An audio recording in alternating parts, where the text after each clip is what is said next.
Fantastic intro. Thank you, Ryan. I think it rocks Yes. every time I see it. And as always, welcome to Tales from the Film Set. I'm Scott. That's Ryan. That's Day. And we got a bevy of things that we're going to be talking about today.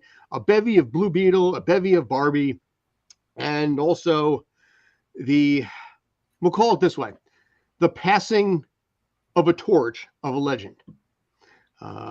Yes, it's sad. It's a sad day to announce the passing of Charles Martinet, of the voice of Mario, to another actor. Oh Dude, don't do that, man. All right, it's sad. Look, people were upset enough, Yeah, and then you gotta go dude, ahead it broke and do my that. heart when I saw when you posted it earlier. I know, but the fact that you went ahead and you were talking like the man passed, like we usually are the kind of people to go ahead and talk about like when someone important passes, and I would say in the world of voiceover and video games, Yeah, there are very few people that have the name recognition that he does. right. you know, I got a whole bunch of stuff here Mario related when it comes to Charles Martinet, but the announcement was made that he will be stepping down as the voice of Mario after almost 30 years at this point, since I think 1994 was the first time with Super Mario 64, and the first time you ever heard, "It's a me, Mario, hello." And it's one of those things that it's a sad day because of the fact that, I don't know, it's one of the greatest voice actors of all time. You're right. And far and away, without a doubt, absolutely the most famous video game voice actor of all time. And just in time, we have the one guy that's actually met him face to face. True indeed. Yes. So I've met Mario like 5 times. I'll do that one instead. We So need Yes. a hug.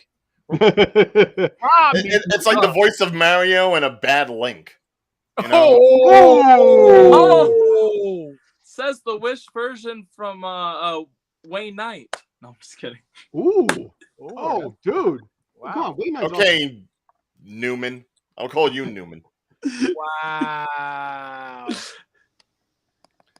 Look at you with your combed hair and your And my tie and Mickey Mouse tie. He's decked looking out like a nicely. proper Mormon. He's decked out nicely. As I'm literally like looking for like really bad like Link cosplay. Which, by the way, that's not the closest thing I've got right there. He's that like looks something out of pretty like an early 2000s punk movie. Like, look at him. It's like, Dude, he's got a gun in his hand. Yeah. no, I'm talking about Rob with the hair. Oh yeah. Yeah, he's that guy that basically is gonna Like get a the stunt job. double for Matthew Lillard or something. I don't know. It's like, Why, Zoink Scoop? Why, buddy, oh, Mel? Yo, wow. No, do that again. Why, Scoop? Why, buddy, oh, Mel? Fred, Velma, Daphne, where are you? That is perfect. Wow. Yeah. Why, thanks. right. The name's, Yeah. name's Shaggy Rogers. That's Or no, Shaggy, Bill. not to be confused with Norval. Which by the way, Velma's getting season 2. yeah, no, if we want to hear Norville, then we have Day do it. Norval was the only character on Velma I actually Really? liked. Really? Wow. Like, dude. Like, But anyway, we got off track way too quick here. But yeah, But yes, Mario. Actually just saw him this last weekend. At Chicago, or sorry, I'm at Chicago Fan Expo. That was one of the people I saw was Charles, and it was, it's crazy to hear the news today that he is retiring, and it's gonna be different hearing because he's not just Mario, he's Luigi, Wario, Waluigi, so he was multiple characters. That now, are they going to find somebody that can do those characters, or that now they're gonna have to hire different people? To me, after talking to him, it kind of shocked me hearing the news because he said he was, he liked being at conventions and he likes being Mario. And then he probably But I don't still think will. any of that's going to Dude, stop the- because of this. I'm sure he's Yeah. still going no, to I go. don't think cons will stop. But the question is him not working for Nintendo anymore. Well, that's not necessarily true. He's staying on with them in some capacity. Oh, I thought you said he was isn't he retiring from the character? The voice He's retiring from doing voice work, yes. ambassadorship, Okay. I think, is official. Given his age and everything, it's understandable. You see a lot of voice actors, once they get to a certain age and they can't necessarily do things anymore because of like health reasons or just, Right. you know, they're not able to get in as much oxygen as they need. Right. they will do that. It's just you rarely hear of a voice actor with such a pronounced retirement. Usually you just hear their voices anymore. Right. Yeah. Well, what I'm saying is, with him retiring from the character, will he still be able to do the voice? Because I know sometimes with certain companies, when you retire from a character, you're not allowed to use the voice anymore. it could be legal property and all that. I don't know. It's a good question. That's what I questioned, because I know, like, for example, when I met Chris Sarandon, a lot of people don't realize, but that's Jack Skellington from Nightmare Before Christmas. Mhm. Right. I know he didn't retire from the character or anything, but I know he's not allowed to do Jack's voice at conventions at all because Disney owns that. So with him, that begs the question: with him retiring, do they own the rights to Mario? Can I jump in with a theory on that? Yes. The difference here is that Chris Sarandon, I believe, is a SAG actor. Yeah. Charles Martinet, like a lot of voice actors, is non-union. So that unless there's an individual contract that Nintendo has that says he is not allowed to legally do the voice anymore, with Nintendo, it is not a union factor. Would have Nightmare Before Christmas been a SAG project, or because it was? Yeah, absolutely. It 100% was a SAG project, which means that Chris Sarandon's work with that is under the SAG jurisdiction. So plus, again, good. With the Super Mario Brothers movie, they've almost worked in a loophole for Charles Martinet to do the voice, because he can always say he's not doing Mario. He's doing the old guy at the pizzeria from the movie. He's doing Lario. Yeah. Zario. Yeah, he's doing that bootleg version from Little Chinatown, that you get for half the price. He's doing that version of Mario. Right. It sounds exactly the same, but it's not that, so you can't sue him. Here's where I'm not as convinced on myself. This picture. What is this? There's a reason. This is the only picture I was able to really find. This is a picture of Charles Martinet from a 1989 episode of Matlock.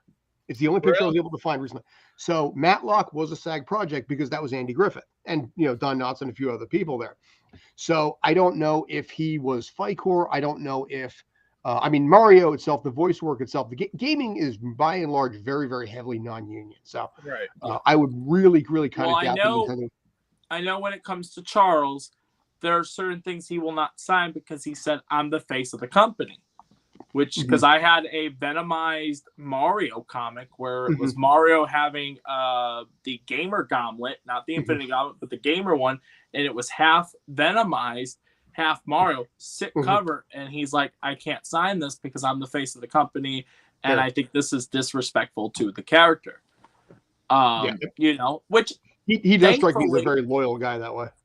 Thankfully, I had a actual Mario comic with me, so I went ahead and just swapped it and got my Mario comic signed. But he would sign that. And the thing I love about Charles is he does go full on. If you ever meet him at a con, he will most likely, you're paying $60, but you're not just paying $60 for one autograph. Normally, you're getting multiple characters. Like I've got which I should have showed in my brain just process that I had, is I have a Mario board, chessboard that he did a spot for Mario, then he did a spot for Luigi, and so it was cool. And then it's also got Princess Peach and Bowser, so it's a complete board. Question for you guys: do you know how he actually got the job as Mario? No. Actually, I was just going through an IGN I can basically. In this case here, let me tell the story on this. All right. In this case, what ended up happening was he literally crashed an audition for Mario. And he was the last guy. They were closing up shop, and he kind of like begged the sound guy to be like, "Are you willing to give us a shot?" And the guy's like, "All right, fine, whatever." And he's like, "All right, go." And gave Martinet no time to prepare what he wanted to do. So he was just, and it's a great interview where it's like he's an Italian plumber for Brooklyn. So he's like, "What am I supposed to do? Hey, how you doing? I'm Mario. Hey, but he's like, this is a kid's thing. So it's like, it's a me, Mario. Let's make a pizza. We're gonna have a pepperoni. And he just went on for like 30 minutes straight, with just this ad lib of just what Mario sounded like. And the sound guy and the audition guy just, called up Nintendo and said, we found our guy.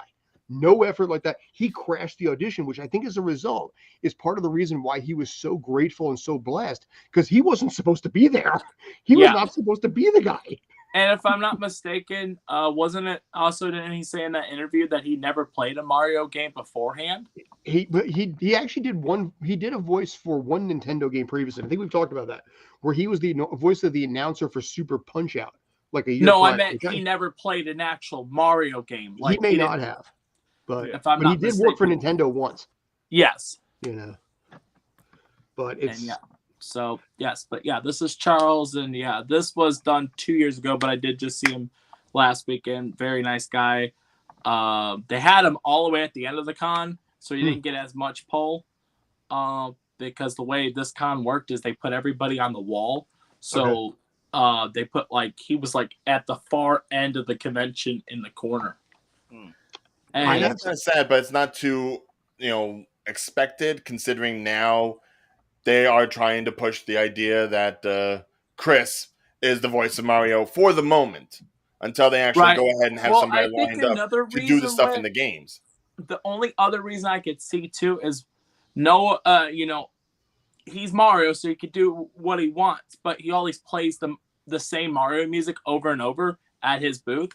So I did hear some people kind of complain about that, and that may have been another issue. Kind of like hearing the same music over and over because he blares it, He some of the other guests were kind of like, that Nintendo guy is really kind of annoying here. Yeah, it goes playing the same. When you're the voice of Crash Bandicoot, it's like I don't want to hear that stupid Mario guy.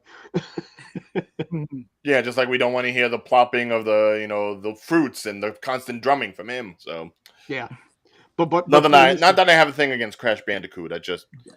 By the way, I found out somebody else that he voiced from something actually a little bit interesting, where he died. He was the voice of Magenta in the Super Dragon Ball Hero superhero movie. He was the voice of Magenta from Red Ribbon Army, and he died. That was Charles Martinet. I had no idea. The Dragon Ball movie, he died. I saw that. Yeah, I don't remember the Magenta character died. Yeah, but Charles Martinet was the voice of Magenta in Dragon Ball Superhero, which I find just absolutely hilarious. Yeah, it was a good movie.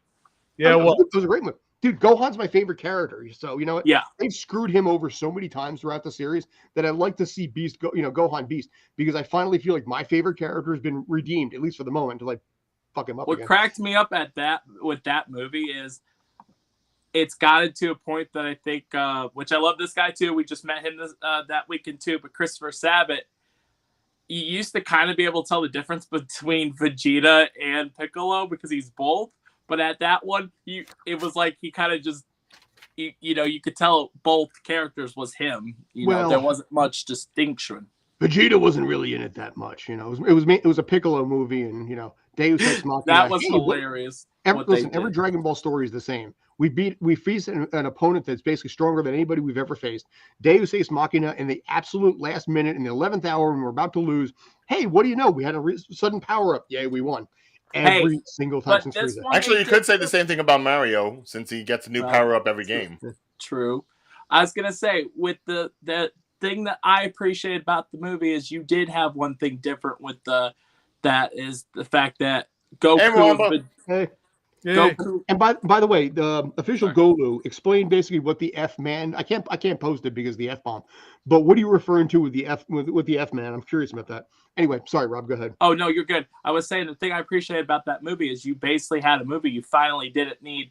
You didn't have Vegeta or my God, save the day. Vegeta or Goku saved the day.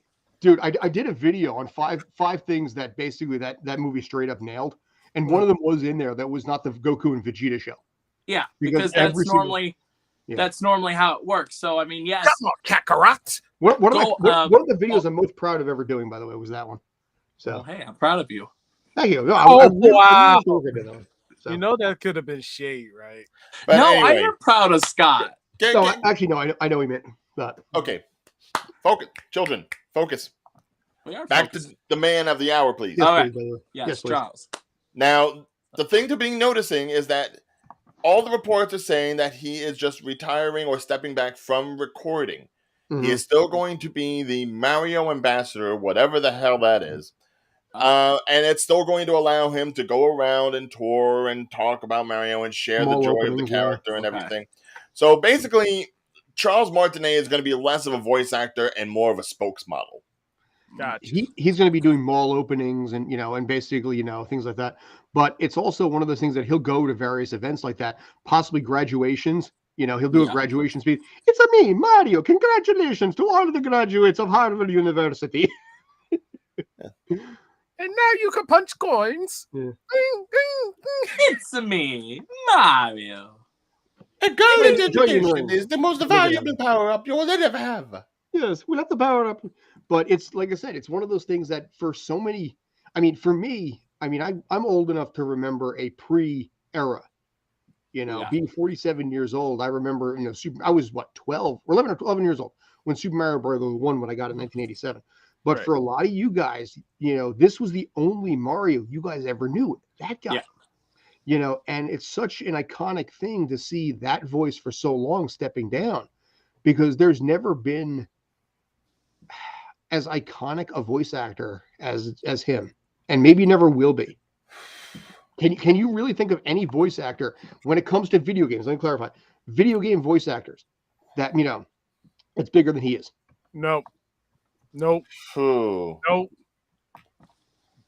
Not when it comes to video games. I was gonna say, if we're talking about voice actors, the only name that to me but it's not known for just one character. He's known for one character. So yes, there's nobody that I can think that has a big name that's just for one character. Now, if we're just talking about regular animation, the first name that jumps in my mind is Jim Cummings, because he's Winnie the Pooh and Tigger too since the 80s. But that's also, like I said, a wide array. It's like a Rob Paulson kind of thing, where it's a wide array. Yeah, wider range, not just as Nintendo.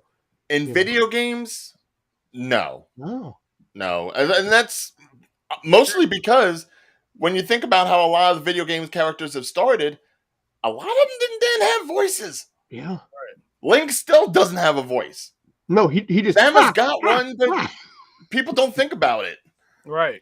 Sonic eventually got one, and yes, he's been a recurring actor for him, sure, but it doesn't have the name recognition. Roger Craig Smith. Okay. Right. Nice. But when you hear Roger Craig Smith, it's like that's almost like 3 first names. It's like that could be anybody. Right. No. But Charles Martinet. The name that's blank in the guy voice actor in every single game. Hut, hut, yeah, hut, ha.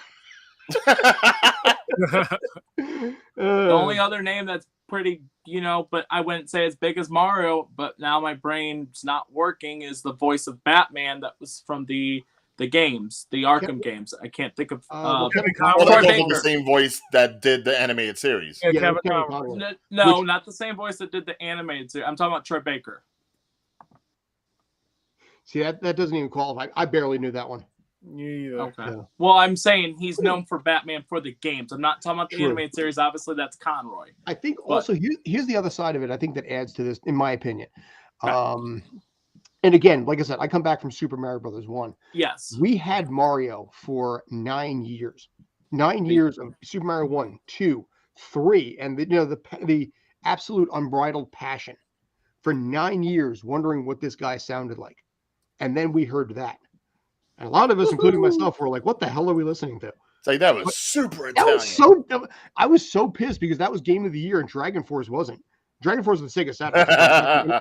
Dragon Force of the Sega Saturn was a great game. Absolutely, criminally underappreciated.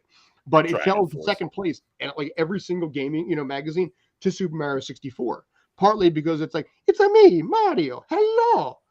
And it just, like I said, became iconic. And it's hard to believe that 29 years has gone by since that, and he's calling it at the age of 67. Yep. I'm kind of sad. Look, don't be sad that he's stopping the voice work. Just be sad happy that he's still going to be working. Yeah. He's still working for a company he loves. He's still going to be part of the character voice, that he basically gave life to. It's weird. But it will be sad because we are going to get a new voice for Mario, and I bet you it's not going to sound as near, and it's going to be, it's going to be kind of like how, not saying the same situation, but how Chris Pratt took over as Mario for the Mario movie. And I'm just going to piss off like everybody that's basically watching right now. Chris Pratt right now is rumored to take over the role as Mario in the games. Oh, Daily Mail posted it, and a few other places posted. No, see, I don't think you want to do that necessarily, because the Mario in the games is, there is no New York City, there is no Brooklyn feel. Everything that happens to Mario in the games is Mushroom Kingdom and the extended universe.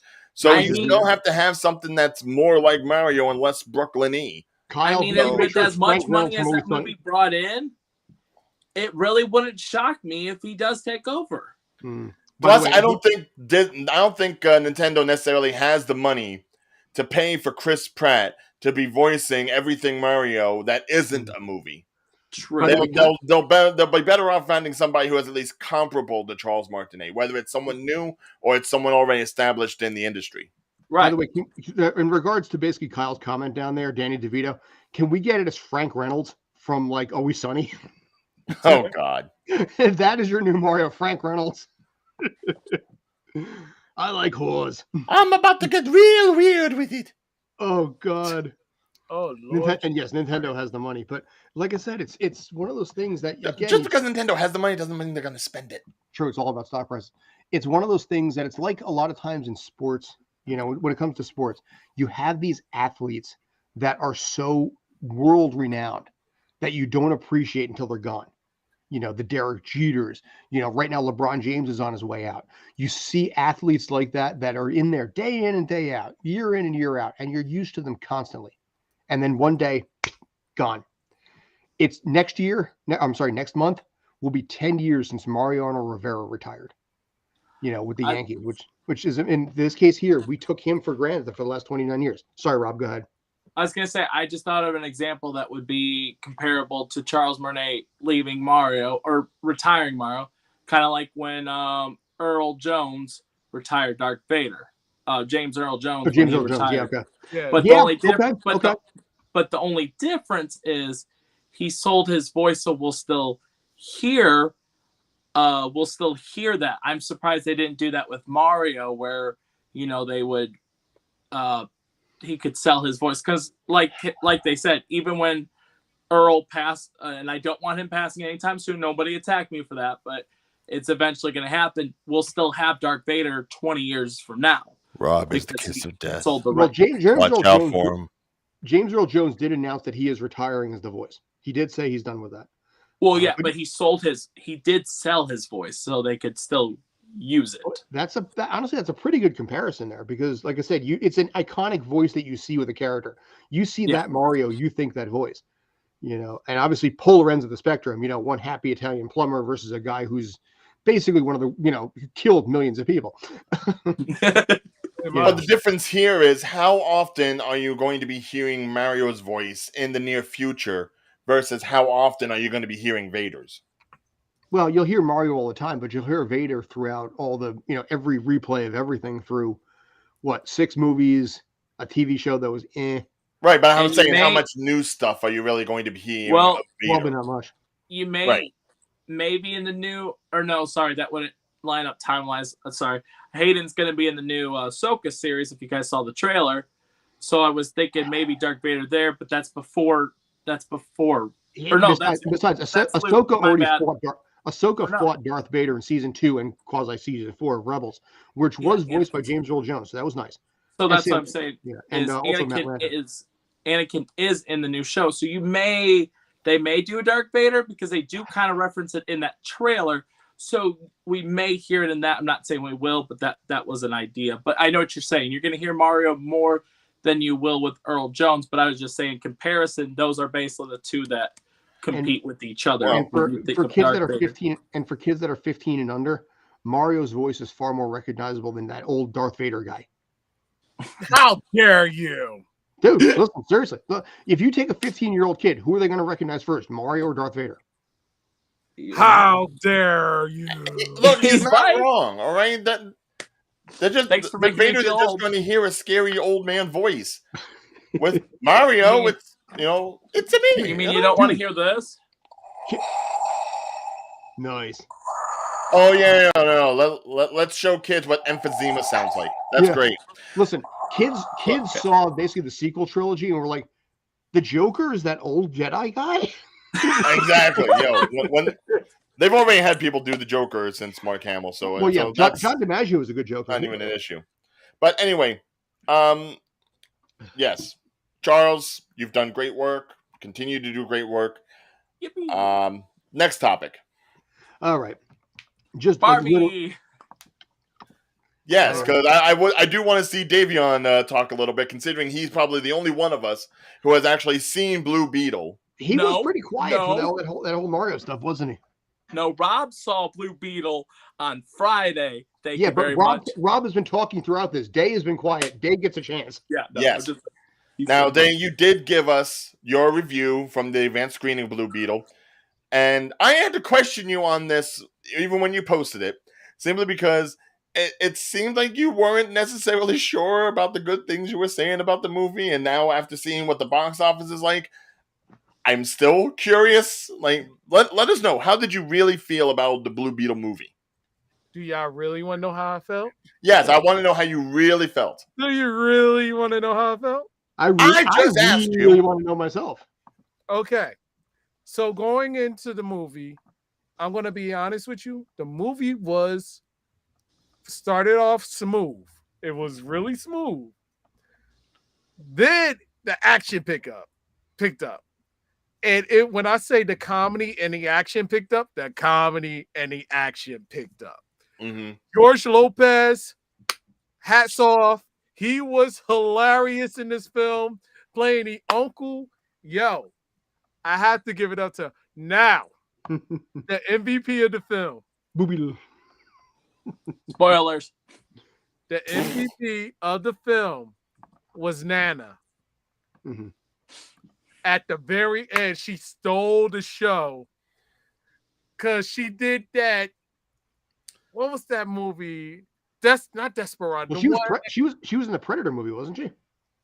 Yeah. She was Are you talking about the part where she goes that? Prey. Prey, yeah. Well, But, Predator. Yeah. So, you ever saw that movie, Once Upon a Time in Mexico? Yes. I've heard of it. But... Own it. Yo, that's what I got. That's the vibe I got from watching her at the end of the film, especially with that weapon she got. Spoiler alert. Yo, well, I mean, we've seen that in the trailer, haven't we? Yeah, but you ain't see the full aspect of what she did. Yes, I can vouch.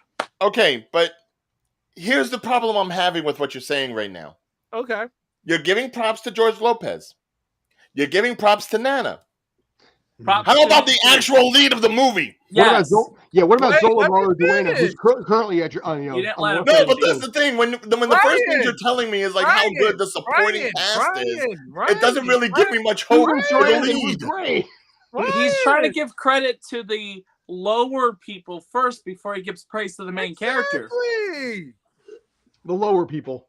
The lower people. Lower, that sounds like an episode of Doctor Who. I meant like people. Probably lower paid, or supporting characters. You're digging a ditch. You are digging a ditch. Anyways, he's talking about the supporting characters before. This is why they're on strike, people. This is why they're on strike. Now, as far as the main character, he did a heck of a job fighting style. Acting was really good. It was believable. His acting was believable. It was so good. I believed it. What Dave was saying is like he was saying it was often. It was good. It was believable. You know, they just went down a sliding scale. He definitely said words on camera. It was fantastic. He said the words. The movie was not as long as other movies out there. But I will say this: he was good as the character, and when I say believable, I really see him as Blue Beetle. Okay. Yes. Also, are you guys? I know this has to do nothing with this, but this just popped up on my screen. Are you guys familiar with the artist Dan Green? Yes, I've heard. He just passed away. Okay. We'll get to that in due time. Yeah, rest to Dan Green. Sorry. Yeah. We'll get to that in a minute. Dan Green. He did Captain America and stuff. Sorry, I just popped up on my we'll screen, come back to that. Sure. Yeah. But yes, so I also seen this movie too, and I really enjoyed it. I love the acting. I enjoyed the entire thing. There are 2 post-credit scenes.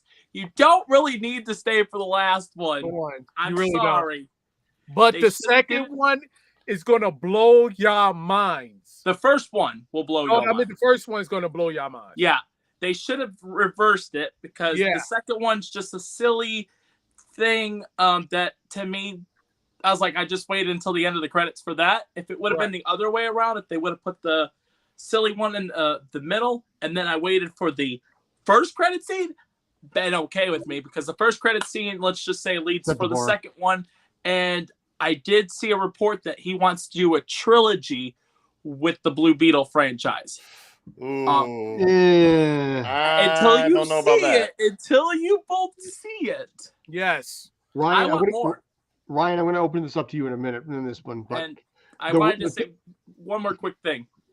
I was really upset that there was an actress that was at my convention for the first time, and she's in this movie. And I didn't know that until I saw her face, and I said, that's Susan Sarandon's in this movie. Yeah. Yep. Yeah. And I didn't know that in advance, or I would have went and met her at Chicago Fan Expo. Playing what? Ted Kord's sister, I think it was. I can't give spoilers. Just she's on IMDb. They have her as a Kord, but I don't think she's like Ted's wife. No, she's Chris Sarandon's ex-wife. She's amazing. She's Jack Skellington's ex-wife. But anyways, she was really good. Her acting was amazing. One of my favorite characters besides him, Mr. Blue Beetle, and George Lopez was hilarious. But it made me a little frustrated watching the movie and be like, I had the chance to meet her, and I did not take that chance. I didn't know she was going to be in this, because the only thing that I do know Susan from is 2 things: Rocky Horror Picture Show and Stepmother, because my mom watched that all the time. Okay. Stepmother. So what I was going to say in this case, and this is where I was trying to bring this back. Okay, that's what I thought. Yeah, sister. Yeah. The issue that I've been hearing about this, and this is where the trilogy part comes in, is the fact that this is a dead franchise, because this is not like the James Gunniverse. This is like the original. This is kind of leftover lame duck movie, if you will. Like they're bringing him into the new DCU just because. Yeah, exactly. Now, one of the things that I heard about, I watched a review on it a couple hours ago. They said that this movie would have done really, really well 5 years ago. When people were knee deep in the middle of comic book movies, they were okay with characters maybe they weren't that familiar with, But at this point, now that the comic book genre has sort of burned itself out a little bit, something like this, where you throw a comic book character against the wall, it sticks and makes money, doesn't exist anymore. So the Guardians of the Galaxy era, where you're like, okay, I don't know them, but I trust comic book movies enough to know it's okay. This would have been better, like say in 2018. I agree with that, but at the same aspect, I understand that the first weekend didn't do as high as maybe some expected. Yeah. But with all the good reviews it's getting, I'm really excited to see what will happen second weekend, because that's usually how it is nowadays. Yeah. Is you wait to hear what people's reaction is first weekend before jumping with, like, let's say, a new character that really nobody knows about. I've heard nothing but good things, and I only have good reviews. It made 40 million, I think, if I'm not mistaken. Yeah, there you go. It's 40. It's currently sitting at 43 million, but keep in mind it's also at $120 million budget. So you need to make 240, probably close to 350 even to break even. Which the question is, because hasn't passed Mario yet, but Barbie's only 70 million away. I'm just gonna say that. Right? Rob. Question is, how much longer I got some stuff on the ceiling right here. I'm gonna just look at my ceiling and roll my eyes while you're talking about this. Go ahead. Yes, please. No, my question is, I'm asking, how much longer in theory, is Barbie going to stay in the box office? Is my question, because it's going to stay there until it breaks Mario. I think they'll pay extra money to try and get at the top spot, so they can sit there and brag on it. See, because I think just to go into the comment here, Mwamba, it's not even that DC's trying to catch up with Marvel. It's that DC just is the first ones to realize that they need an overhaul before Marvel does. Mm-hmm. Yeah, sorry, 75 million, but it's almost past. But now let me say this.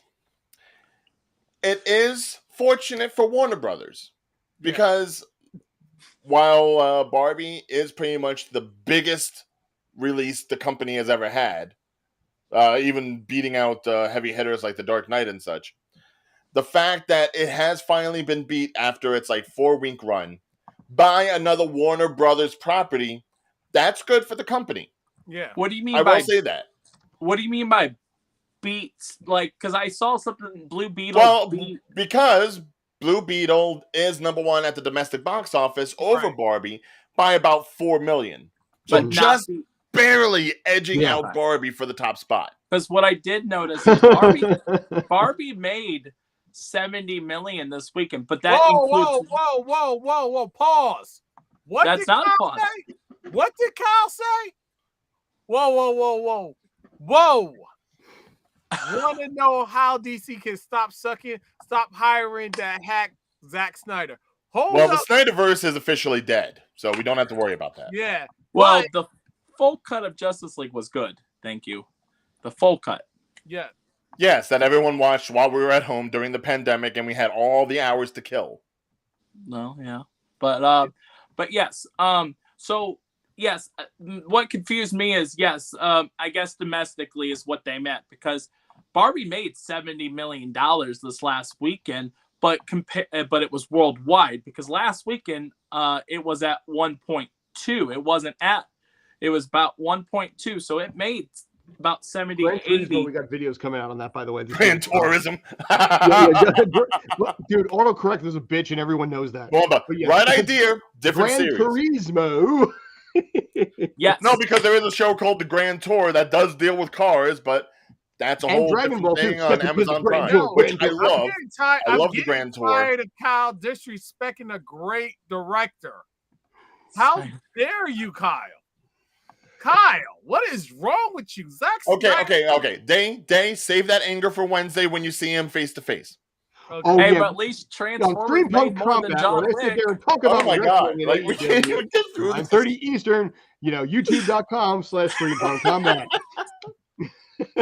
Yes, I said what I said, Ryan. Poor DC. But here's the thing. Okay, Just DC aside. They obviously have one more movie still coming out this year. That's going to be Aquaman and the Lost Kingdom this December. Not sure how that's going to do. Not really caring.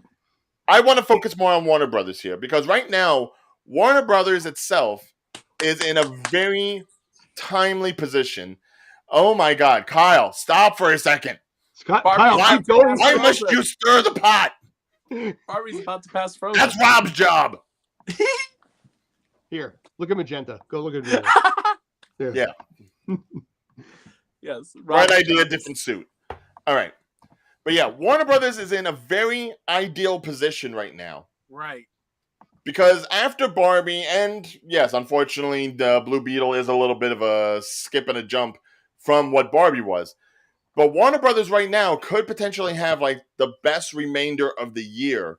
Yeah. And I want to believe that after Barbie and after Blue Beetle, they have learned from their mistakes and they can continue on 2024 and further with James Gunn's visions, with a different idea about where they want to put their marketing and what they want to do with certain film franchises. Because if you look at the remainder of the year that they have, which I have a screenshot here, so this way I can refer back to it. They have The Nun 2, which is going to play well for October audiences. They've got Dune Part 2 coming out. They've got Wonka. They've got The Color Purple, which is going to probably play really well during the Christmas season. Yes. And this is all during a year where Disney has pretty much flopped movie after movie after movie. Mm-hmm. Yeah. And on the other end, Warner Brothers Animated is pretty much doing gangbusters too. Harley Quinn's new season's doing well. My Adventures with Superman. Everyone's apparently in love with Lois Lane all of a sudden. And even other things from Cartoon Network, like Genndy Tartakovsky's Unicorn Warriors Eternal. The thing that keeps showing up at when you look up fantastic stuff all around. Yeah. There's one other thing that's actually also a part of this is DC right now and its collaboration very heavily with HBO Max versus what's going on with Disney right now. with Disney looking to sell things off, stock prices dropping, right Apple now, possibly buying them. and also Apple possibly, and then right now there's massive legal issues because apparently the books were being cooked, and now they have to deal with legal battles and going to court over this. Marvel right now is going to be a byproduct of all of the Disney issues that are going on right there. Right. And whereas DC can be a little bit more independent, and in a really odd way of saying it, despite Zaslav and all that, a little more independent as a result. And in this case here, also the DC animated universe, the animated movies are fantastic. Right. I mean, my God, the animated movies are basically like, comic orgasm when it comes to basically how to turn it into a movie. Apocalypse War itself is the multiversal animated movie we all want. Dude, Flashpoint was fantastic. Even the stuff with Adam West and Burt Ward were great. Yes. Oh my God, yes. Dude, they had William Shatner as Two-Face. William Shatner was there, but there was an episode. There was an episode in there where they're like, basically, it's like, they're trying to jaywalk, and Robin's like, we got to hurry. No, no, Robin, as deputized citizens of the law, we have a responsibility. Quickly, Robin, to the crosswalk. And the thing is, even after Kevin Conroy's passing, they've still been able to work Batman pretty well. They basically have two different versions of Batman. You've got the cartoony Batman, who's voiced by Diedrich Bader, and then you have the new serious Batman, who's being voiced by Jensen Ackles, who I think is doing a great job. Yeah. They are all cylinders with what to do animation-wise. Yeah. And hopefully they have learned from that and may be able to utilize that going forward, because the live action stuff is maybe a little bit too expensive, too much CGI being utilized, and they have now been butthurt by all the constant losses. So maybe now it's time to actually flip the script, give Gunn the Creature Commandos animated series that he wants to do. Let him do his one Superman movie, see how that pans out now that he has a new cast for it, which the cast looks great. Right. Warner Brothers is in a position where they can actually go ahead and take on their biggest rival and win. We have not seen that since probably the early 2000s. And I still want a DC versus Marvel movie. What's that? I still want a DC versus Marvel movie. That will happen sometime between never o'clock and never. Hey, no. I have to agree with Rob on this one because of the fact that James. No. I'm gonna say it. James Gunn did mention, and Warner Brothers did mention that. Matter of fact, not just Warner Brothers, Ed Boon from the creator of NetherRealm Studios had mentioned about doing a crossover with Mortal Kombat. I mean, DC versus Marvel. Yes, but that's not something we're going to see anytime soon. No, I'm not saying time. How long did Roger Rabbit take to become a thing? In this lifetime, I hope that. Give me a second. Dag that. No DC versus Marvel, please. Robert's got the right idea. It didn't work in the comics. It's not going to work now. Marvel versus DC. Now Marvel. Yes, that will work. That would work. And listen, they've obviously got. For all we know, that's going to be Secret Wars. Who knows? I mean, DC versus Marvel could work. I mean, why not? Well, not as much as the second one, Marvel versus Capcom. Yeah, but a lot of time nowadays, people don't even know what Capcom is. Let's be honest. Yeah, they do. Yes, they do. My generation doesn't. Yes, they do. The next generation doesn't really. Devil May Cry. You go ask a 12-year-old who Mega Man is, and they probably don't know who that is. They do Street Fighter. Rob! You did not just seriously say that. I did, because this next generation... You're telling me people don't know Mega Man. They don't know the Blue Bomber. You know what? I think he's right. I hate to say it, but I think... Listen, Rob, you suck ass for saying that, but I think you're right. Because you hurt my childhood. I'm going to have to stop you. I'm going to have to disagree on that one. Okay, hold on. Wait. Pause. Let me finish. I'm going to have to disagree with you on that one. Because my 8-year-old god sister, who comes up here, knows what Mega Man is. Yeah, but did you introduce? I'm just saying, I'm pretty sure I could go make a poll right now. There's I'm pretty faith. sure there is faith. I'm just saying, majority God, give me a leaf shield to protect me from Rob, please. Yeah, get your I'm wood just saying, gun majority of today's generation does not know much about Capcom. So that's how you gonna say that? They know about Street Fighter. What is wrong with you, Rob? not really though. But yeah, basically Davion versus Rob. I'm just saying that. I'm just saying that. But I will say we were talking about Warner Brothers. The same this number week. of letters, by the way. Blue Beetle, Blue Bomber. We were talking. Kyle, stop. I can't, Kyle. No, Kyle. You say Blue Beetle? Yeah. Yeah, Blue Beetle is Mega Man. What? No. But I will say, speaking of of Warner Brothers, the funniest crossover Funko Pop happened this week, and I did get it. They did a Bugs Bunny as Buddy the Elf Funko Pop this last week, and that dawned on me. I didn't realize that Elf was a Warner Brothers project until just recently, and I had to do research because I'm like, when did Elf become? Because back in the day, it wasn't called Warner Brothers when Elf came out in theaters. It was New Star Cinema, I think, right? New Line company Cinema got absorbed. Yes.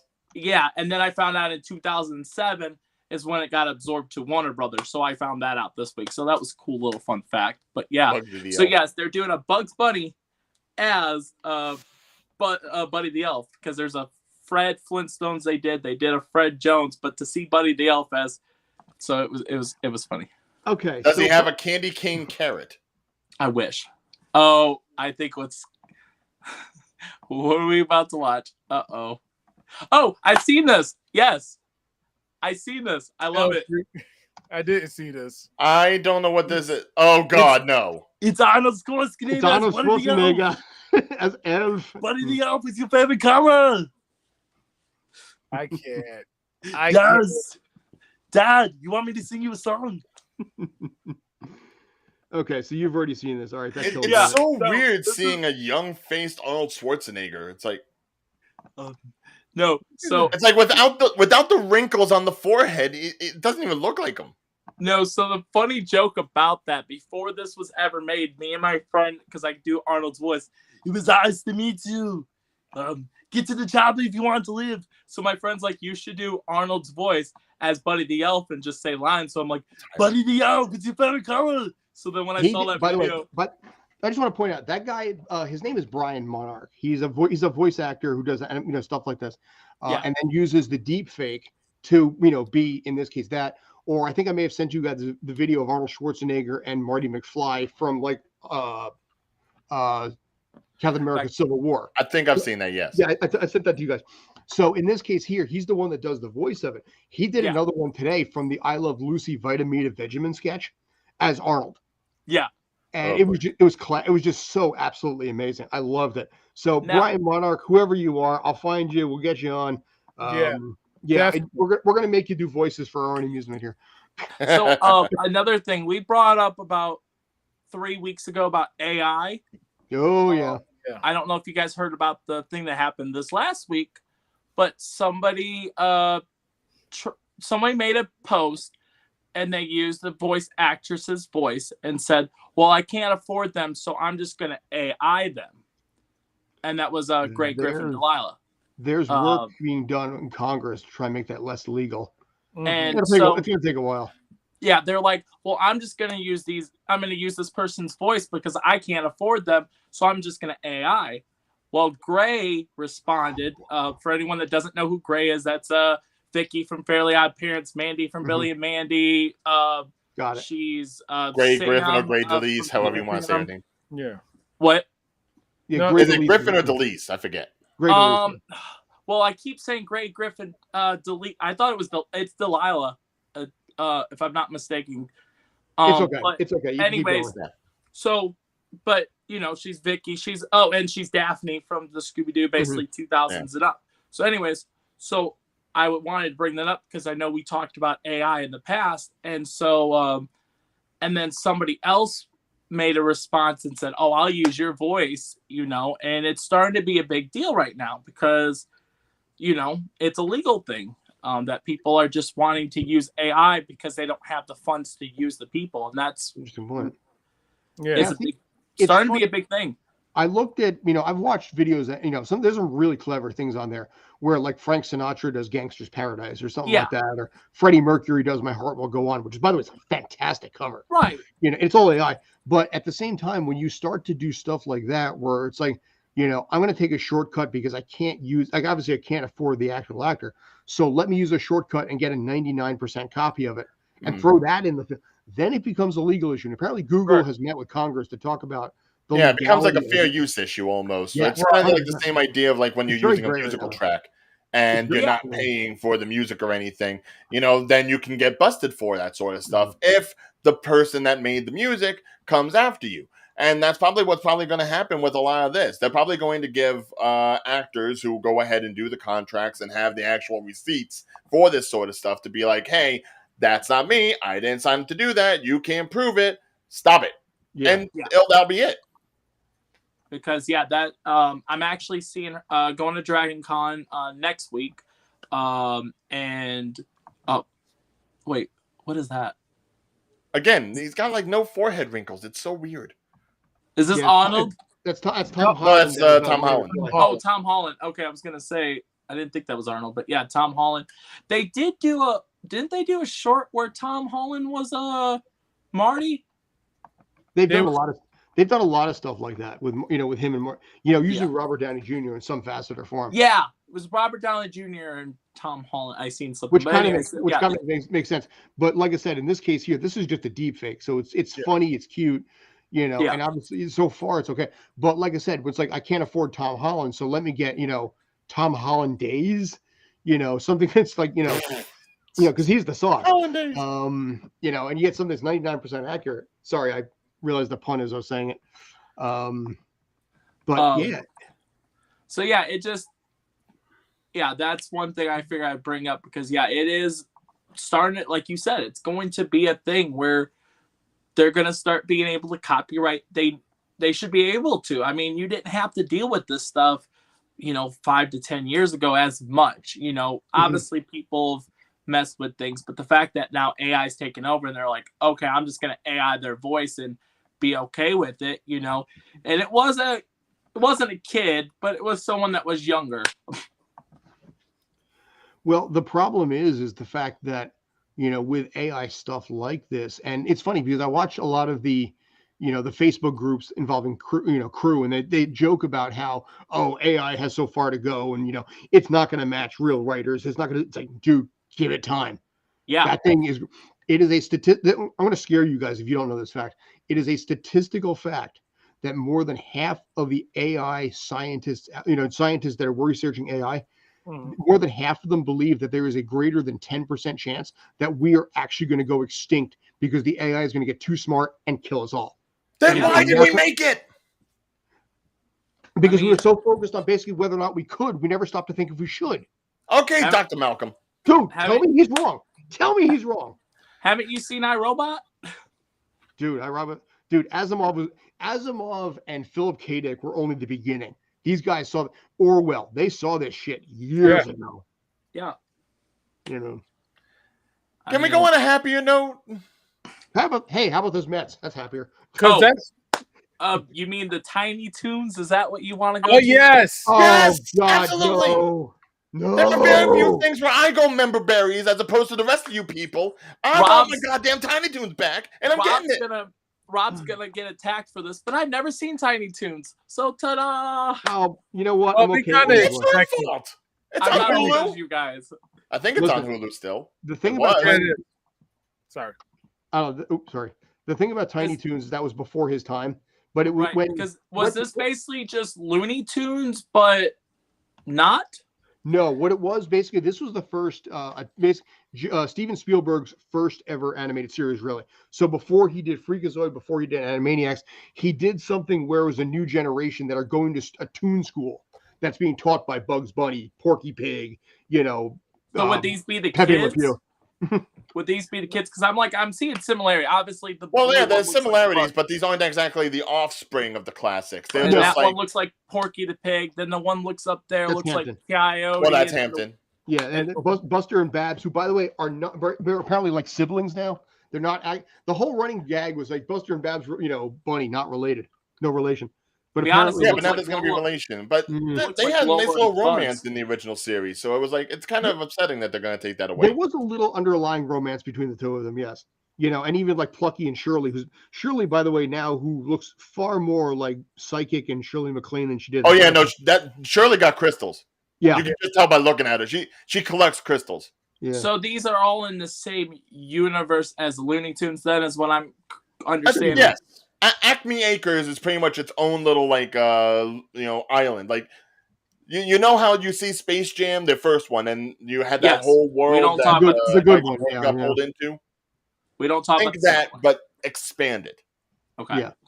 It So had it's a completely tune-oriented society.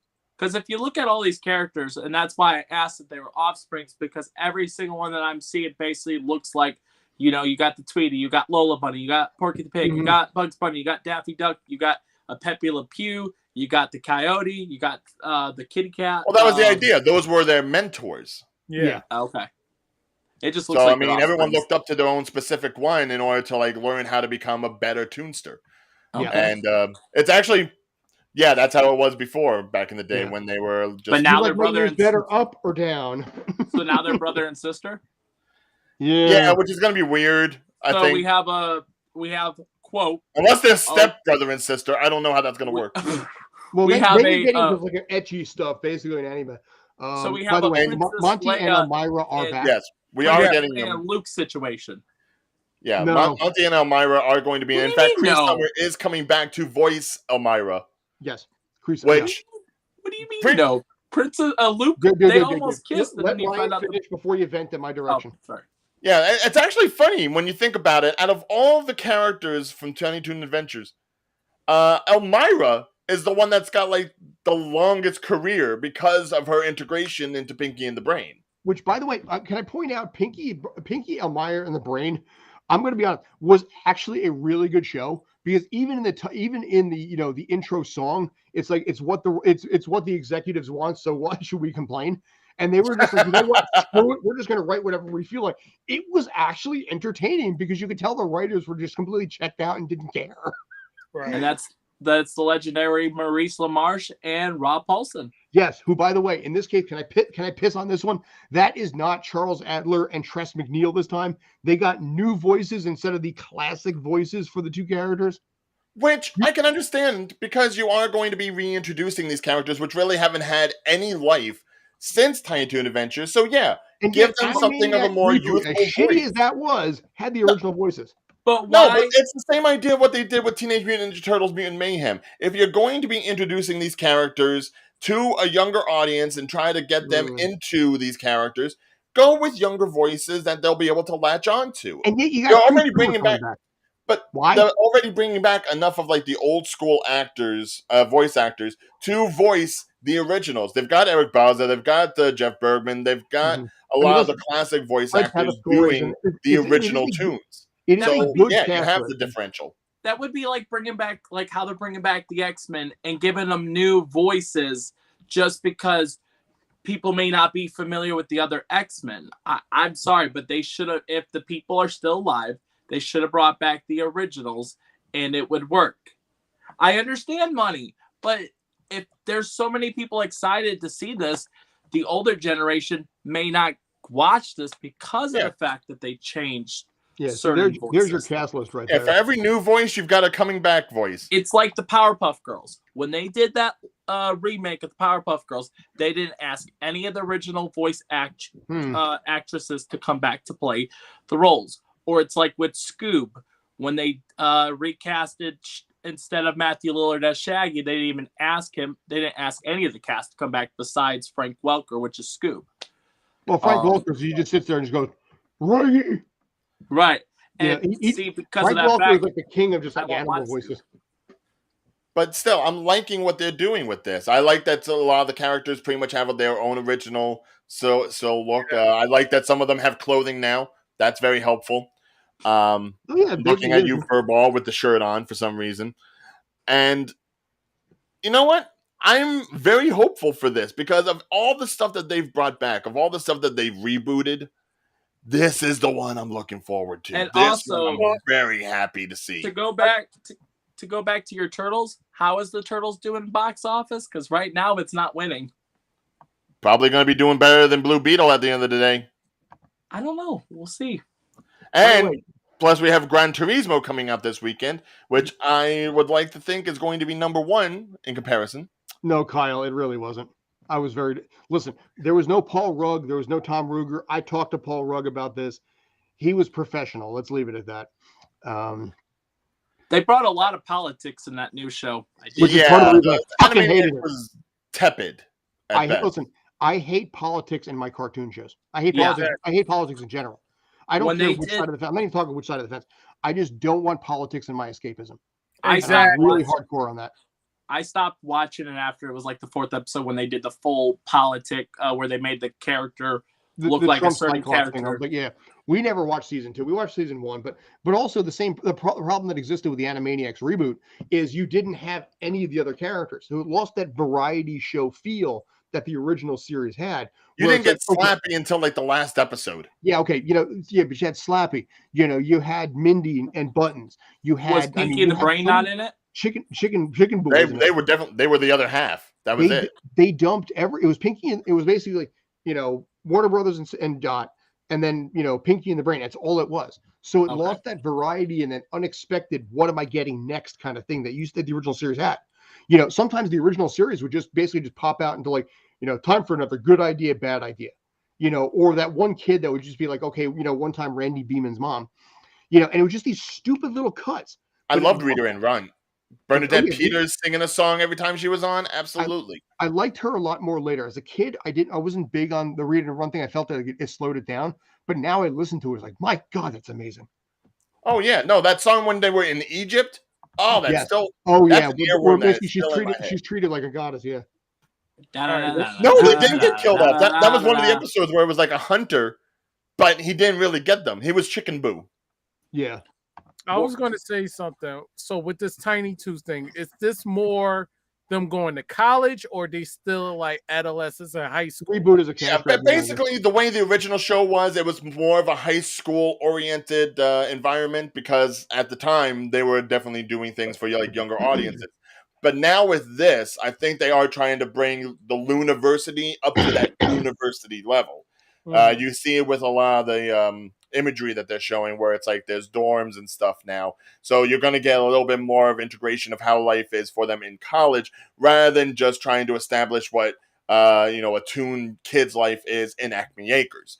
Which I'm not too upset about that simply because we saw the school life on the original show to an extent. We saw them in class and at the one show, and that was really about it. All the adventures were taking place outside of that. If we're going to do more adventures inside the college and really be able to stretch out what you can do with that, then absolutely go with it. Oh no. That was Good Feathers. The Good Feathers, but there was the God Pigeon. Yeah, there was a God Pigeon. Well, yes, that was God Pigeon. But then,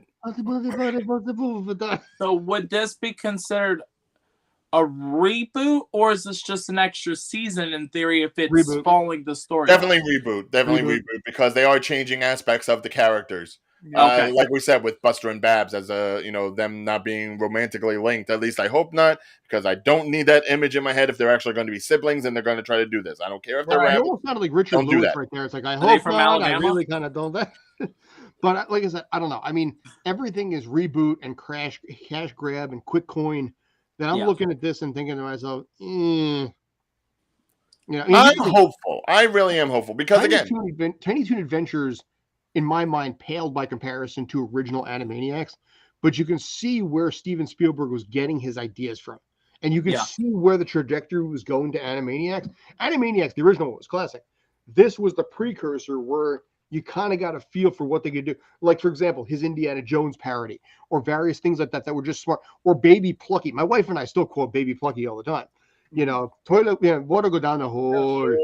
It was just, exactly. Even when he was doing the mini golf, it's like, blue ball go down the hole. Congratulations, son. You're going to be I want my blue ball. when Baby Plucky keeps whacking his dad in the nuts with the golf ball, he's like, congratulations, son, you're about to be an only child. Oh my god, I'm gonna go watch that now. I Dude, seriously you am. have to. Like I said, it was Wait, just Rob, hold on, Rob. Everything's okay. You just look at. I have no idea what you guys are talking about, so I'm just being quiet. Oh, Yes, that's another. Oh, I really hope they play up Go-Go. Oh, Go-Go. Go-Go was like the Go-Go was the Deadpool of the Toonsters. Yeah, like Rob's never seen this show, so Rob has no idea what you guys are talking about. And to the point that Rob is talking about Rob in the third person because Rob is talking about Rob. Yeah, because Rob loves doing that. Yes. Now, basically, here's my question: if you take money from yourself, is Rob robbing Rob? Yeah. Okay. okay. Here, let me take money for myself. No. But I don't know. Like I said, I'm curious, but I'm not gonna pee all over myself on this. I might pee a little. I'm not gonna lie. Okay. I might pee a little. I'm glad we're seeing you from the chest up. But I don't know. Like I said, I there's just so many reboots. There's, you know what it is? There's so much content now that it's like I got my select stuff. I mean, I got What We Do in the Shadows. I got Archer, the final season. By God, we have not talked about that yet. The final season of Archer starts next week. Well, we'll take care of that next week when it comes out. Yeah, you know, I have predictions on that. So, but it's like I said, there's just so much stuff. You know, I mean, here's the thing: I will wait for Ryan George to do a pitch meeting on that show because that way I don't have to watch the show. I just watch the pitch meeting and I'm done. Exactly. Well, dude, I mean, he is a Ryan, so I give him credit. But yeah, Ryan's respect. Yes. Can I just say this? I don't know who basically posted pitch meeting on the Facebook group, but I have become obsessed with pitch meeting. I have watched like 100 of them over the last week. I think I don't know. I don't know. But dude, I've been sitting there and I have just plowed through all the Harry Potter, the X-Men one, the Avatar one. Dude, I have just gone nuts for that because they are so well done. I love the crap out of all of them. I think there was a pitch meeting of something we talked about, and I think I may have sent it, and that's why I sent it. But if it wasn't me, then congrats to whoever it was. Yes, Mwamba, he was. Yeah. Well, yeah. Monty was basically like Yosemite Sam, but with money. Yeah. Well, actually, that does bring. That's like the biggest question I have for a lot of the characters. How are they going to be portrayed in this more sensitive environment? We already know that they're changing Buster and Babs. I don't know what they're doing with Plucky. I don't know what they're doing with Hampton. I know with Sweetie, they're giving her more of an attitude, like a little bit more of an edge, as opposed to just being like the cutesy one. So your basically thing is, how are they going to relate it with today's generation and change probably the aspects of most of these characters? Is basically what's going to happen. For modern audiences. Right. And again, considering it's going to be in a college environment, that automatically is going to change some of the driving forces behind what they necessarily want. Will a character be gay or LGBTQ plus AI alpha omega gamma? Of course. I think so, yeah. That's I hate to say it, but that's an almost that's in everything. Pull up the characters again. Hang on. What day? So everybody asked, who's going to be the LBGT character of the show? Babs or Hampton? Be my guess. I'm going to say Daffy. The girl. Oh. The duck girl. Babs or Shirley? Shirley. Actually, it could be Sweetie. I can see it being Sweetie. On the left, Sweetie Bird? No, I don't say Sweetie. I say the duck girl. Shirley? Yeah. Shirley's going to be the LBGT. Come on, you have to have at least one romance angle in the whole show. If you're not going to do it with Buster and Babs, at least do it with the ducks. Or maybe Fifi LaFume and Shirley get into a lesbian relationship. Yeah. I'll do that to my boy Hampton. That was the only cross-species relationship in the whole show. All right, Hampton and Fifi. Kyle votes Fifi LaFume. I mean, it's a very, that's why. That's where I learned Particle Man, by the way. Can I point that out? It's like, that's problem with, we're going to probably, like you said, it's either going to be mentioned. Oh, Mom, but there is a Dizzy. Dizzy's right over there behind Sweetie. Yeah. So, I mean, hang on. It will be interesting to see.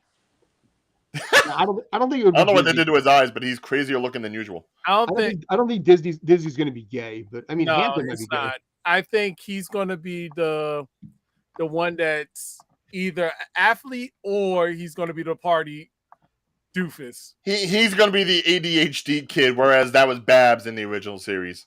Yeah. So do we have a release McNeil, date? like every voice she does. Yes, it is releasing September 9th. Yeah. Okay. So we'll go closer to it. I think. And then we have something Tuesday. It isn't the 9th. Oh, right? Ahsoka. yeah. Ahsoka comes out Tuesday. Ah, Ahsoka, nah. Person man, hit on the head with a frying pan. Yes, okay, September 9th. Person man, here's a man. And then You know, it's funny. I'm trying. Here's the thing. I'm trying to work through right now the entire discography of They Might Be Giants. There's a lot of weird crap in there, way beyond things like Particle Man and all the in Istanbul. There's like, I killed a bird. It made me cry. It's like, what the hell am I listening to? They Might Be Giants, man. Come on. Oh no! When they were doing parody stuff, like the whole Night Gallery special that they did, but like their early stuff when they couldn't. How I Spent My Summer Vacation, pre like Istanbul and like pre the third album, they had some weird stuff. It's like, I got a flat tire. I was stuck in the mire. Maybe I'm a liar, and it was like, what am I listening to? This is the Istanbul guys. It was just inane stuff. It was Freakazoid before Freakazoid. Oh, Exactly. creepy. But yes, I've got an exciting announcement for next week, by the way. Okay. So- Okay, I guess we're done with Tiny Toons. All right, cool. Moving on. I'm content. I just wanted to get that out Yeah. there because, like we did say, Warner Brothers Animation has been like pretty much hitting on all cylinders. So I have nothing but faith in that show. Before we do go, Dan Green just passed away. You mentioned, you want to mention that? Yeah. I don't know everything he was known for because I don't have like him pulled up, but I know he was known for he was an artist and he did some of the Captain America. I don't know if he did all. The notification popped up and I saw one of the older comic books and he just passed today. So All right. Dang, man. It's like everybody's gone, man. a lot of people, yeah. Well, and- people age. No, Yeah. not even age. You got even younger people. Yeah. I mean, that's why when I go to these events and stuff, I know I talk about my Comic Cons, but I pick certain people because if they were to pass, I'm gonna be devastated. Michael J. Fox, he's not in best shape, so I was happy I got to see him when I did. Yeah. He's not doing. He's one of the ones. I get that. I mean, he's only 62 too. He's only 62, but his Parkinson was really bad. You could tell the con did overbook him. And I was happy to, yes. But the good thing is, I don't know if it's half or what percentage goes to his foundation. So I think that's one of the biggest things of him doing that is so he can raise more money for his foundation. Respect. That sounds like a Michael J. Fox thing to do. Yeah. But all right. So any happy notes to end the show on? I'm Well, sorry. all right. You know what? Okay, I'm going to give you a happy note. Next week we're going to be talking about One Piece and Archer.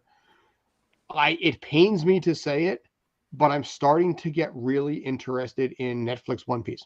I have doubts. I question whether or not this is going to be good or it's going to Netflix, but there's enough in there that I have some degree of hope that it will not absolutely be 12 levels of suck. Does this come out this week? Next week. Next week. Like before our next show or no? After. Oh, wow. Dan By the way, Snyder. By the way, yeah, I was gonna say nobody in this side's going to recognize who the hell Dan Snyder is. So What did Dan Snyder do? it's the whole Washington football team, Commanders, Redskins. Oh, that Dan Sentinels. Snyder. Sentinels. I have the jersey in my closet from the 2000 movie of the replacements with Keanu Reeves. But yes, thank you for looking forward to the show now. I have watched ever since we talked about it. I was like, let me watch the original One Piece now that we have the dubs. I am now at Thriller Bark. Okay. That's how much I have watched up to. You've plowed through these. Oh, God. Well, I mean, it's easy to figure out once you realize how, like, at a certain point, once it became HD, they recapped so much of the original episode. They had no ending credits. The original credits are, like, 2 minutes to 3 minutes long. You can fast forward through this stuff easy. Oh yeah, Right. and if you decide to watch it at a speed above, like, I mean, if you listen, I used to plow through these episodes at like 380% and get through an episode of that or JoJo in like 6 minutes.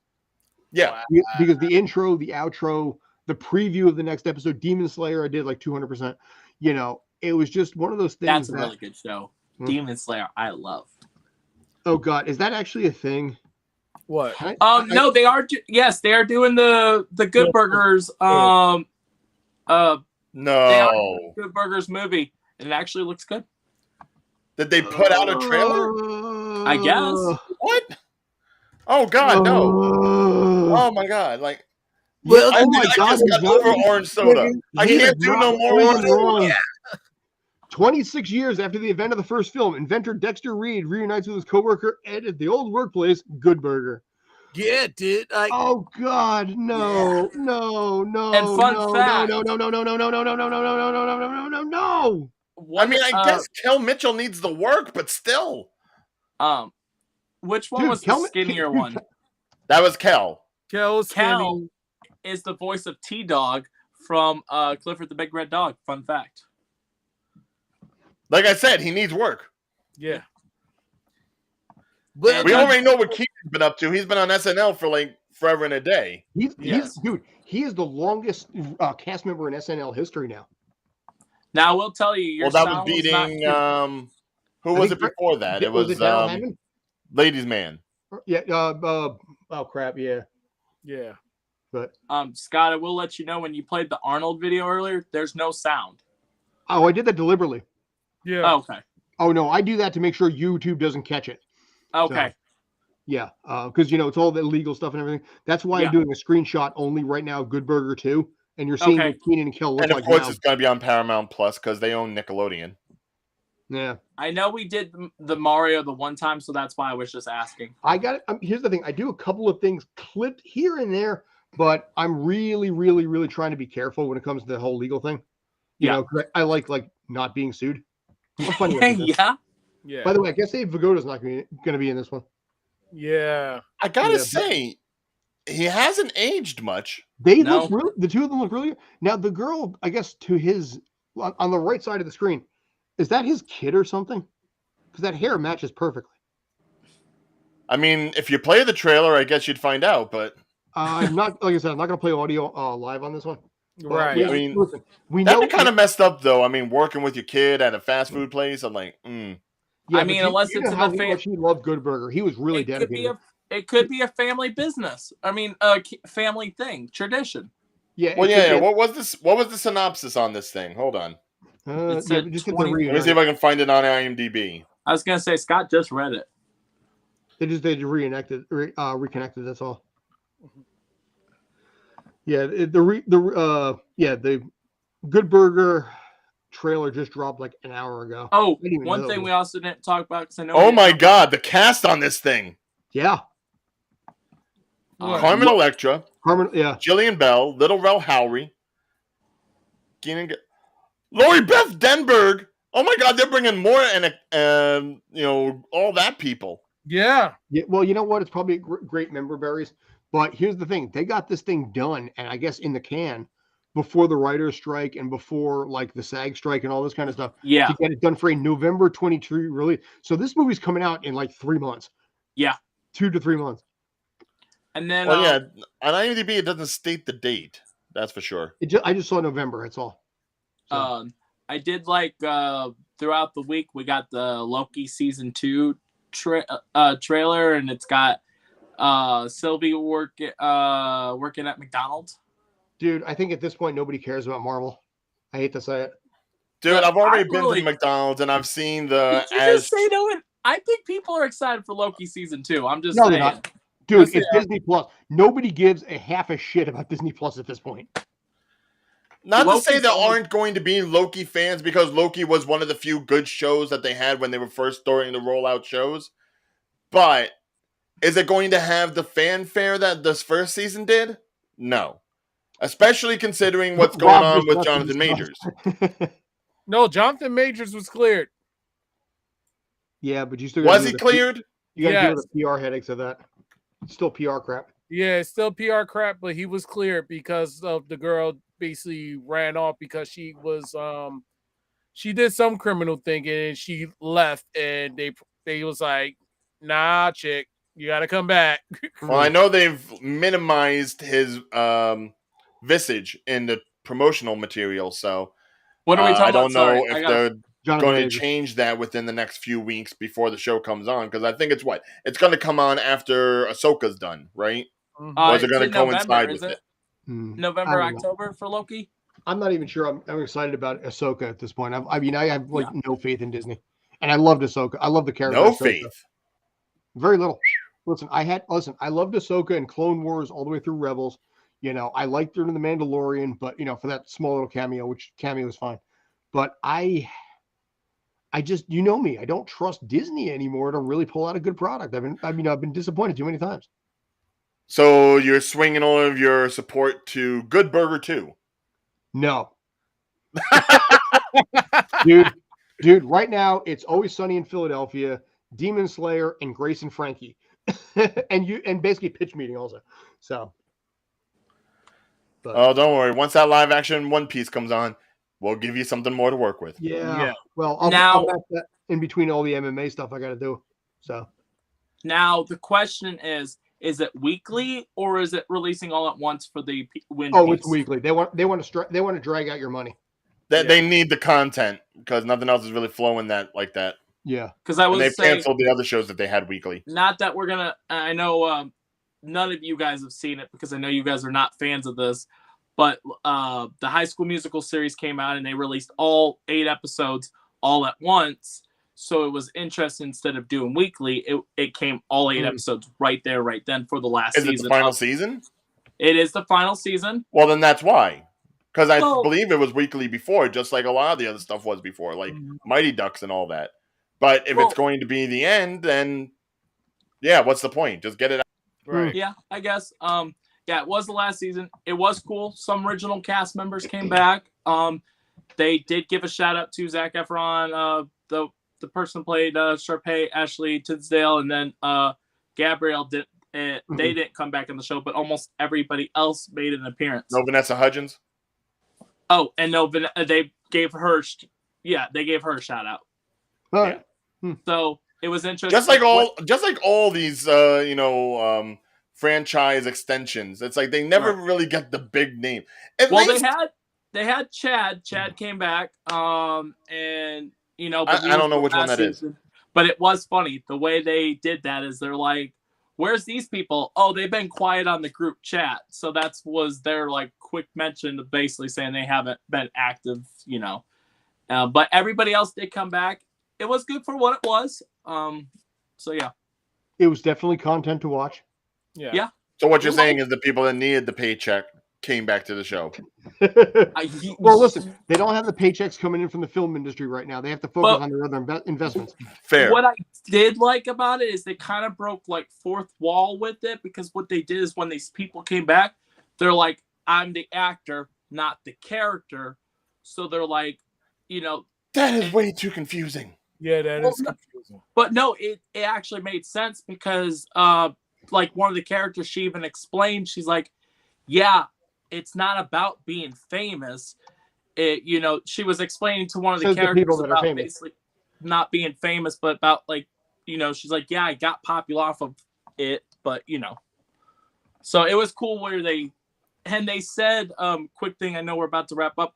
Yeah. It was funny as they mentioned the strike in the thing, because she's like, "I'm gonna be scabbed for this" or something like that, because they were doing a production. So it was interesting that they brought that relevancy. Listen, I think Scott is just like, I need a tea and an Advil. I'm sorry. Yeah. Here's the thing. I'm burned. My brain's shut down at this point. Yes. Well, also it's hot as shit down here, though. Yes, it's 100 degrees all this week. No, it's hot as shit down here. The head of Streampunk Entertainment can only take so much streaming. Yes. And fair enough, especially that High School Musical, the series. Look, if your title already takes like more than 2 seconds to say, When your title is longer than the title of the Borat movie. Both Borat movies. As a 90s kid that grew up with High School Musical, I enjoyed it. Dude, you're not a 90s kid. You're an O's kid. Hey, I am 90s. I was born 97. I don't want to hear it. Do you? Okay, I'm an 80s baby, 90s kid. Rob, you don't count necessarily the decade you're in. You count. The rule is if you have moments that you remember from the decade itself. Yes. Okay, you have memories of when you were 2 years old in 1999. Yeah, actually, there are things I do remember. That might explain some things. All right, that's what it is. Like I said, my here's the thing. If you actually, like I said, you remember things from that decade, you qualify, fine, My first memory was falling down really, really fast, and then all of a sudden, I blacked out. Yes. I remember basically... My next memory, it was my 10th birthday. I was sitting inside this pool, and then suddenly I was outside, and it was really, really bright, and I started crying, and some asshole who I never met whacked me in the back and made me cry. And on that note... And then my entire meal ticket that was down here got pulled out. I remember when I was 6 years old and my family took me down south to South Carolina, and the dog basically ran and stole my shoe. Was this a Newark thing where you're like all part? No, this was South Carolina. South Carolina. My oldest memory was when I was 5 years old, and my family went to Disney World. And I was so excited, I ran into the elevator before everyone else. And then I was just moving in the elevator all alone, and I started crying because I thought I had been abandoned. It was my first real vacation. I wasn't sure what elevators were. And then I'm like, Mom! And then the door's open and she's there. It's like, don't do that again. My first memory, I was 3 years old, 3 years and a month. And I was shooting a gun. Wow. And that note, ladies and gentlemen, this is what Entertainment. Tell for the Phil said. And I'm Davion. That's Scott. That's Rob. And that's Brian. And we're out of here. Like a shot.